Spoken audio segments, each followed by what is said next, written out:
இசைகள் கொண்டாடுகிற எங்கள் தளபதி விஜய்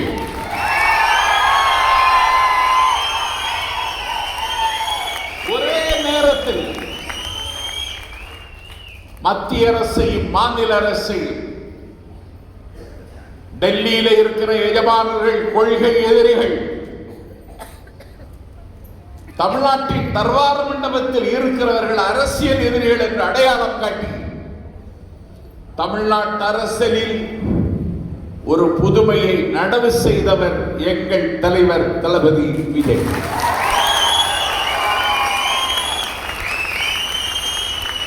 அவர் எங்கே சென்றாலும் கூட்டம். நான் கூட்டங்களில் பேசியவன் மட்டுமல்ல, கூட்டத்தில் பங்களித்தவன் நான். ஆனால் சமகால தமிழகத்தில் எங்கள் தலைவர் விஜய்க்கு கூடுகிற கூட்டம் தமிழ்நாட்டின் வரலாற்றில் இதுவரைக்கும் யாருக்கும் வந்ததில்லை. விஜயின் கட்டளையை நிறைவேற்றுவதற்கு எண்ணச்சலிக்காத தம்பிமார்கள் களத்தில் நிற்கிறார்கள்.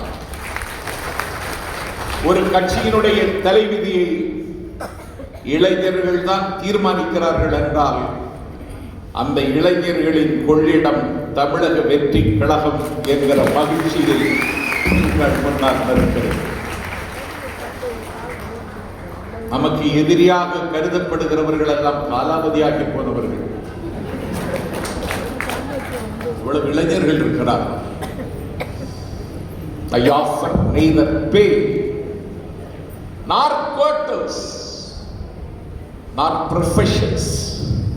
I offer hunger, thirst, force, marches, battles and death என்றார் இத்தாலி தேசத்தினுடைய விடுதலை வீரன் கரிவால். இத்தாலியுடைய விடுதலையை வென்றெடுப்பதற்கு என்னை நம்பி வரக்கூடியவர்களுக்கு நான் மாத சம்பளம் தரமாட்டேன்,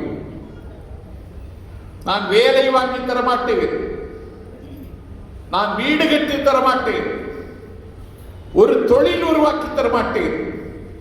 என்னை நம்பி வரக்கூடியவர்களுக்கு நான் பரிசாக தருவது சிறைச்சாலை, சித்திரவதை, வீர மரணம், மார்ச்சஸ், பேட்டில்ஸ் அண்ட் டெத். அன்றைக்கு கரிவால்டி சொன்ன இளைஞர்கள் எங்கே இருக்கிறார்கள்? தாவேக்காவில் இதோ நிறைந்திருக்கிறார்கள்.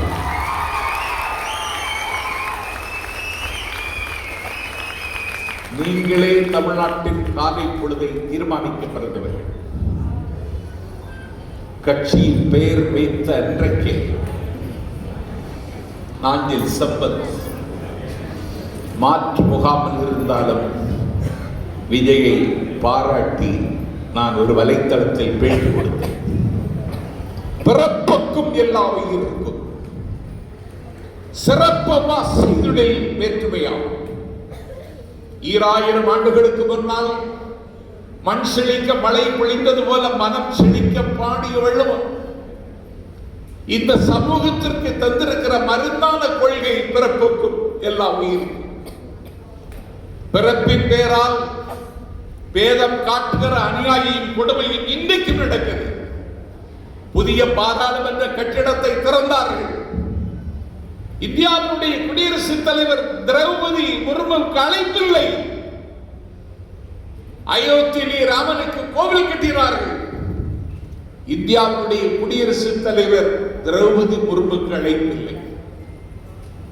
வாலிப தம்பிகள் இதை கணக்கில் எடுத்துக் கொள்ள வேண்டும். ஏன் தலைவர் இப்படி சொன்னார் என்று. கொடியை பார்த்தால் வாகை பூக்கள், வாகை பூக்கள் எங்கே பூக்கும் எப்படி இருக்கும் என்று யாருக்கும் தெரியாது. வாகை பூக்களை கொடியில் வைத்தார். அன்றைக்கு நினைத்தேன், தமிழ் பண்பாட்டு அடையாளத்தை மீட்டெடுக்க ஒரு பயணத்தை தொடங்குகிறார் உதவி என்று நான். வாகை பூக்களுக்கு இருமருங்கும் யானை. யானை எங்கள் சேர நாட்டினுடைய அடையாளம்.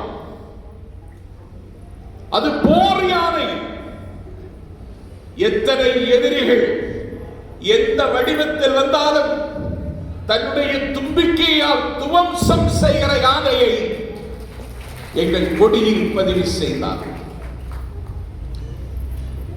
இப்பொழுது பூனையை கண்டாலே பயப்படுகிறவர்கள் யானையை கண்டால் என்ன செய்வார்கள்? அச்சத்தில் உறைந்து கிடக்கிறார்கள்.